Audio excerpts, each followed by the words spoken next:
Hello guys! For today's video ay magluluto muna tayo ng chicken hamburger.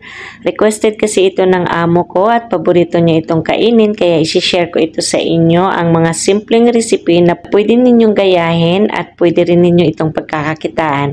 Napakasimple lamang nitong mga ingredients niya. Ayan yung mga kakailanganin ninyong ingredients. Basahin nyo na lamang yan at saka sundin kung anong ginagawa ko sa video. Bago pala ang lahat guys, kung hindi pa kayo naka-follow, don't forget to follow para palagi kayong updated at pwede rin kayong mag-subscribe if you like para palagi kayong ma-notify kung mayroon tayong mga new videos. At huwag nyo rin kalimutang magbaka sa comment section para pag nakita ko kayo palagi na nakipag-engage dyan ay mababalikan ko kayo. Nag-separate ako ng flour sa dalawang lagayan.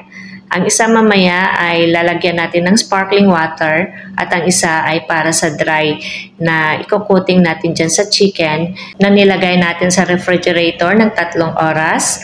O pwede nyo rin siyang i-overnight para mas lalo siyang tumigas. Coat lang natin yan sa flour na prepare natin kanina. Gumamit ako dito ng sparkling water dito sa chicken na ni-refrigerate natin to help tenderize the chicken and more crispier. Ma-reduce din ang oil absorption para hindi ito masubrang dry at saka ma-retain ang moisture ng chicken. Pwede rin kayo gumamit ng any soda kung gusto niyo. Prituhin nyo lang siya in a medium-high heat at baligtarin nyo lang siya from time to time para iwas sunog hanggang sa maging golden brown siya.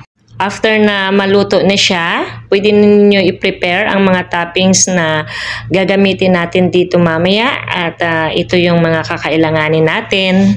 Na natin yung pan para sa mga toppings mamaya dun sa chicken. Ayan, i-open nyo lang ng ganito. Mayonnaise muna ilagay natin dito sa ilalim. Tapos ilagay natin yung cheese. At saka ilagay natin mamaya yung chicken. At saka yung lito sa taas. Ayan. Lagay natin yung cheese.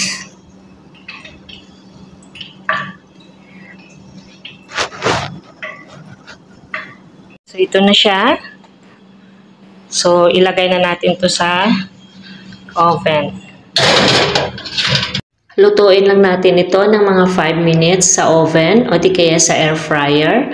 At pagkatapos ay pwede na ninyo ito lagyan ng mga toppings. Yan lang yung toppings natin. Simple lang siyang toppings kasi yan lang naman ang ano niya. Pwede nyo rin siya lagyan ng kamatis kung gusto ninyo or kung ano pang gusto ninyong toppings dyan. Yan ang ating homemade hamburger. Pwede nyo rin ito partneran ng french fries. Ayan, ready na ang ating chicken hamburger with french fries. Time to eat! See you in my next video!